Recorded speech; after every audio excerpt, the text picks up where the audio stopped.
سورۃ قاف کی آیت نمبر 16۔ الحمدللہ وکفی وسلام علی عبادہ الذین اصطفی، خصوصاً علی سید الرسل وخاتم الانبیاء وعلی آلہ واصحابہ الاتقیاء۔ اما بعد فاعوذ باللہ من الشیطان الرجیم، بسم اللہ الرحمن الرحیم۔ وَلَقَدْ خَلَقْنَا الْإِنسَانَ وَنَعْلَمُ مَا تُوَسْوِسُ بِهِ نَفْسُهُ وَنَحْنُ أَقْرَبُ إِلَيْهِ مِنْ حَبْلِ الْوَرِيدِ۔ وَلَقَدْ خَلَقْنَا الْإِنسَانَ، اور یقیناً ہم ہی نے پیدا کیا انسان کو، وَنَعْلَمُ مَا تُوَسْوِسُ بِهِ نَفْسُهُ، اور ہم بخوبی جانتے ہیں جو خیال آتے ہیں اس کے جی میں، وَنَحْنُ أَقْرَبُ إِلَيْهِ مِنْ حَبْلِ الْوَرِيدِ، اور ہم زیادہ قریب ہیں اس کی شاہ رگ سے بھی۔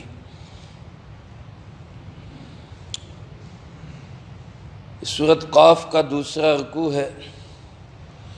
اس سے پہلے رکوع میں اللہ رب العالمین نے مختلف دلائل سے اس بات کو ثابت کیا کہ مرنے کے بعد پھر زندگی ہے۔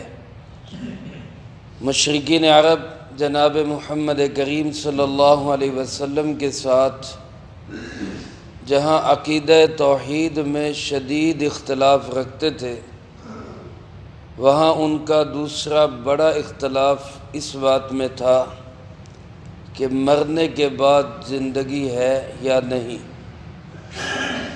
اللہ کے محبوب صلی اللہ علیہ وسلم، قرآن کریم، اللہ رب العالمین ہمیں یہ عقیدہ سکھاتا ہے کہ مرنے کے بعد بھی زندگی ہے، اور وہی اصل زندگی ہے۔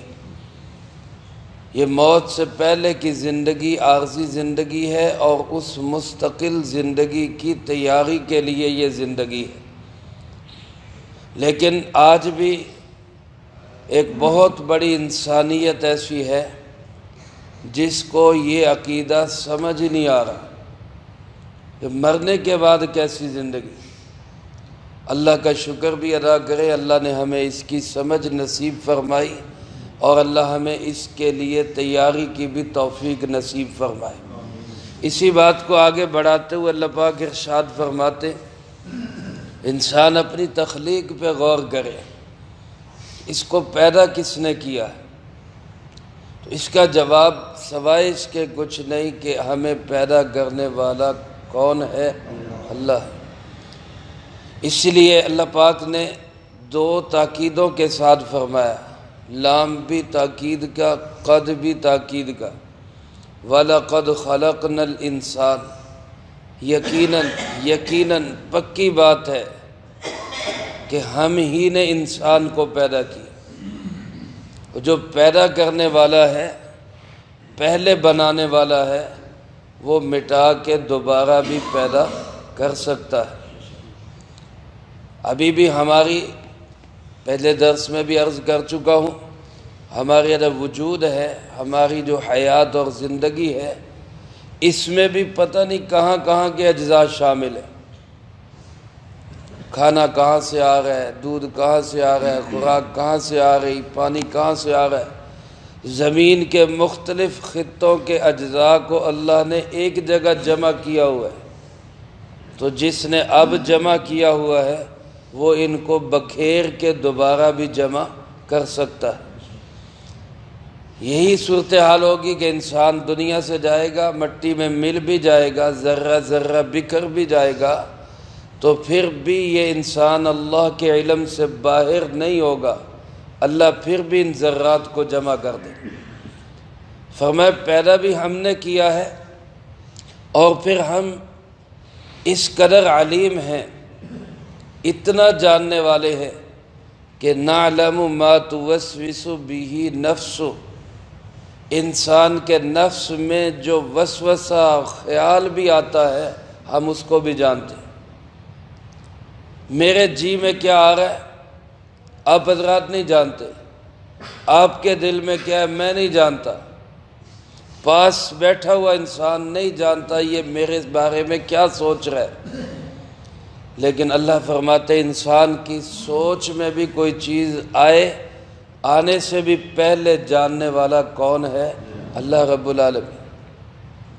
علماء نے لکھا ہے کہ جب انسان کے دل میں کوئی خیال آتا ہے، آیا اور چلا گیا، آیا اور چلا گیا، اس کو کہتے ہیں حاجس، عربی زبان میں اس کا نام حاجس ہے۔ اس سے اگلا قدم یہ ہوتا ہے کہ خیال آیا، کچھ دیر کے لیے انسان نے اس خیال کو سوچا، پھر اس کو نکال دیا، اس کو عربی زبان میں کہتے ہیں خاطر۔ اس سے اگلا درجہ یہ ہے کہ خیال آیا، ارادہ کیا کہ اس پہ عمل کرے، لیکن پھر توڑ دیا، اس کو عربی زبان میں کہتے ہیں ہم۔ اور اس سے اگلا درجہ ہے کہ خیال آیا اور پھر ارادہ کر لیا، پکا ارادہ اور نیت کر لی کہ اس پہ عمل کرنا ہے، اس کو کہتے ہیں عزم۔ علماء نے لکھا ہے کہ یہ عزم اگر نیکی کا ہو تو نیکی کا عزم کرتے ہی نیکی ملنا شروع ہو جاتی۔ ارادہ کیا انسان نے، ارادے کرنے پہ ہی نیکی لکھ دی جاتی، عمل کر لے تو پھر اللہ پاک اس نیکی کو کم سے کم 10 گنا تک بڑھا دیتے۔ اور گناہ کا ارادہ کیا، عزم کر لیا، عزم تک اگر ہو گیا تو پھر گناہ نہ کر سکا تب بھی گناہ لکھا جائے گا۔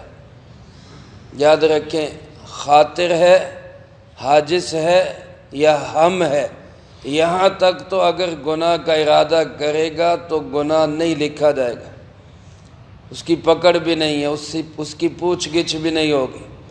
بعض اوقات دل میں وسوسے، خیالات، عجیب و غریب قسم کی باتیں آتی ہیں، ان کی کوئی پکڑ نہیں۔ ہاں جب بندہ پختہ ارادہ کر لیتا ہے، گناہ کا خدا نخواستہ کسی نے ارادہ کر لیا، پھر اسباب نہ ہونے کی وجہ سے کر نہ سکا، تو اس کی بہرحال پوچھ گچھ ہوگی کہ اس نے عزم کر لیا تھا گناہ۔ لیکن اگر صرف گناہ کا خیال دل میں آیا اور اس کو جھٹک دیا، یا کچھ دیر اس سے لذت حاصل کی پھر اس کو نکال دیا، تو اس پہ کوئی مواخذہ، کوئی پکڑ نہیں، کیونکہ یہ ایک فطرتی چیز ہے، یہ انسان کے ساتھ چلتا رہتا ہے۔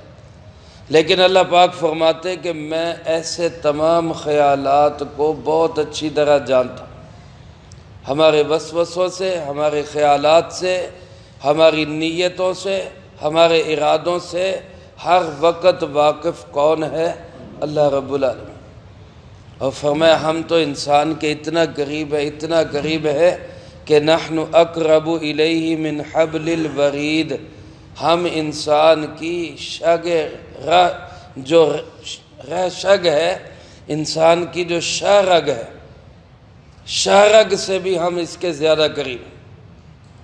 علماء نے لکھا ہے ورید اس رگ کو کہتے ہیں جو انسان کے دل سے دماغ کی طرف خون کو سپلائی کرتی، اور اس پہ انسان کی حیات کا دار و مدار۔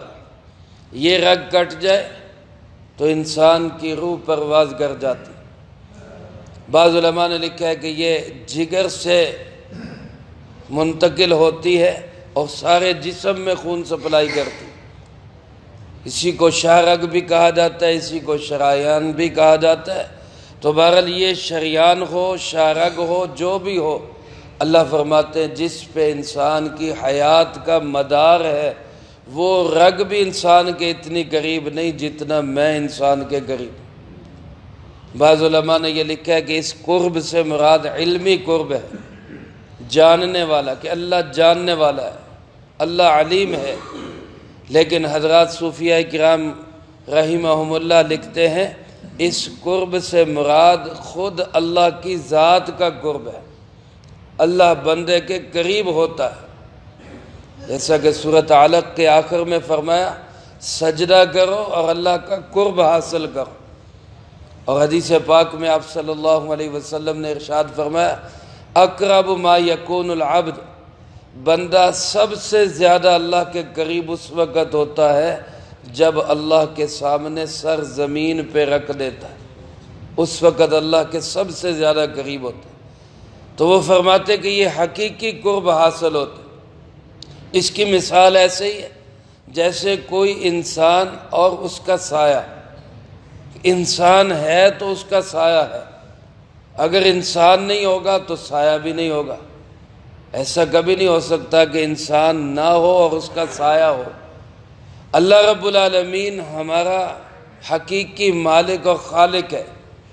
اللہ ہے تو ہم ہیں، اللہ نہیں، خدا نہ خواستہ کوئی کہے کہ اللہ نہیں ہے تو پھر انسان کیسا ہے؟ پھر انسان کیسے ہو سکتا ہے؟ ہم گویا اللہ کا عکس اور سایہ ہے۔ اگر اللہ رب العالمین کا وجود ہے تو ہمارا بھی وجود ہے۔ اس لیے اللہ ہمارے ایسے ہی قریب ہے جیسے کہ کوئی سایہ اور اس چیز وہ آپس میں ملی ہوئی ہوتی، جیسے ان کا آپس میں اتصال ہے ویسے ہی انسان کا اور بندے کا اور اللہ کا اتصال ہے، اتنا ملا ہوا ہے۔ اب جب انسان اللہ کے اتنا قریب اور اللہ انسان کے اتنا قریب، تو پھر انسان ذرا سوچے کہ ایک چھوٹے بچے کو دیکھ کے تو باز آ جاتا ہے کہ بچہ دیکھ رہا ہے میں نے گناہ نہیں کرنا، اللہ اتنا قریب ہے، اللہ سے کوئی شرم حیا نہیں آتی، اللہ کا ڈر اور خوف کوئی دل میں نہیں آتا۔ تو میرے محترم دوستو، اپنے عقیدے کو پاک کرنا، عمل کو پاک کرنا، کمائیوں کو پاک کرنا، اس بات کو ذہن میں رکھ کے کہ میرا اللہ میرے سب سے زیادہ قریب ہے اور میں نے اس کی رضا کے لیے یہ سارے کام کرنے ہیں۔ یہ ہے اس زندگی کو بنانے کا طریقہ۔ یہ زندگی بنے گی تو ہماری آخرت کی زندگی، نہ ختم ہونے والی زندگی، وہ کامیابی سے ہمکنار ہوگی۔ اللہ مجھے آپ کو سب کو اس کی توفیق نصیب فرمائے، جو کہا سنا اس کو زندگی میں لا کے دوسروں تک پہنچانے کی توفیق عطا فرمائے۔ اللہم انت السلام ومنک السلام، تبارک ربنا وتعالیت یا ذا الجلال والاکرام۔ اللہم اعنا علی ذکرک وشکرک وحسن عبادتک۔ اللہم احسن عاقبتنا فی الامور کلها واجرنا من خزی الدنیا وعذاب الآخرہ۔ اللہم باقیتا کباقیت الولید، اللہم استر عوراتنا وآمن روعاتنا۔ اللہم انا نجعلک فی نحورہم ونعوذ بک من شرورہم۔ اللہم اکفنا بحلالک عن حرامک واغننا بفضلک عمن سواک۔ اللہم اکفنا کل مہم من حیث شئت ومن این شئت۔ رب اغفر وارحم وانت خیر الراحمین۔ رب ارحمہما کما ربیانی صغیرا۔ اللہم ربنا ہب لنا من ازواجنا وذریاتنا قرۃ اعین واجعلنا للمتقین اماما۔ اے مولا کریم، اس پورے ہفتے میں جتنا درس قرآن ہوا، طلبہ عزیز طالبات نے جتنی پڑھائی کی، ان احباب نے جو جو اعمال کیے، اللہ ہر ایک کے ہر عمل کو اپنی بارگاہ میں قبول فرما۔ اللہ ان مقبول اعمال کا اجر و ثواب ہمارے پیارے آقا جناب محمد کریم خاتم النبیین صلی اللہ علیہ وسلم کو پہنچا۔ آپ علیہ السلام کو ہم سب کی طرف سے بہترین جزائے خیر نصیب فرما۔ آپ کے توسل سے تمام انبیاء، تمام صحابہ، تمام اہل بیت، ازواج مطہرات، بنات اطہار، نبی پاک صلی اللہ علیہ وسلم کی امت کے وہ تمام لوگ جو اس دنیا سے جا چکے، جو موجود ہیں، جو قیامت تک آئیں گے، اللہ سب کو اس کا اجر و ثواب نصیب فرما۔ بالخصوص حاضرین مجلس میں سے جس کے جو عزیز و اقارب، رشتہ دار، دوست، احباب، اساتذہ، مشائخ، والدین اس دنیا سے جا چکے، اللہ ان سب کی بخشش اور مغفرت فرما، سب کے درجات کو بلند فرما، سب کی سیئات کو حسنات سے تبدیل فرما، کروٹ کروٹ چین سکون اطمینان نصیب فرما۔ اگلی تمام منزلیں سب کے لیے آسان فرما۔ اے ارحم الراحمین، ہم میں سے ہر ایک کو اپنے اپنے وقت پہ اچھی موت نصیب فرما، بری موت اور اس کے اسباب سے بھی اللہ ہماری حفاظت فرما، عزت کی زندگی، شہادت کی موت نصیب فرما، اسلام والی زندگی، ایمان والی موت نصیب فرما۔ اللہ اپنے محبوب کے دیار میں دفن ہونا نصیب فرما۔ اے اللہ پاک، جتنے مسلمان گھروں میں، اسپتالوں میں بیمار ہیں، سب کو صحت و تندرستی عطا فرما۔ جتنے میرے بھائی، بچے، بزرگ یہاں قرآن پاک کی محبت میں بیٹھے، اللہ تیرا پاک کلام سمجھنے کے لیے بیٹھے، اللہ ہم سب کو اپنے پاک کلام کی سمجھ نصیب فرما، اللہ اس کی محبت نصیب فرما، اللہ اس کو پڑھنے کا شوق نصیب فرما، اللہ اس پہ عمل نصیب فرما، اللہ اس کی عملی نظام کو لانے کی جد و جہد کرنے کی توفیق عطا فرما۔ اے ارحم الراحمین، قرآن پاک کو قبر میں ہمارا مونس اور غمخوار بنا، حشر کے میدان میں قرآن پاک کو ہمارا وکیل اور طرفدار بنا، جنت تک پہنچنے کے لیے قرآن پاک کو ہمارا رہبر اور رہنما بنا۔ اے ارحم الراحمین، اپنی اور اپنے محبوب کی محبت نصیب فرما، اللہ اپنے محبوب کے پیاروں کی محبت نصیب فرما، اہل بیت، صحابہ کرام رضی اللہ تعالیٰ عنہم اجمعین کی محبت نصیب فرما، اولیاء اللہ، بزرگان دین، مشائخ امت، علماء کی عقیدت و احترام نصیب فرما، تمام دینی مدارس، مساجد، مراکز کی حفاظت فرما، تمام دینی مدارس کی تمام ضرورتوں کو غیب کے خزانوں سے پورا فرما۔ اے اللہ اس مسجد و مدرسے کو دین کا مرکز بنا، ہدایت کا مرکز بنا، رشد کا مرکز بنا، اللہ پڑھنے پڑھانے والوں کو اخلاص کامل نصیب فرما۔ یا اللہ تمام ضرورتیں اپنے غیب کے خزانوں سے پوری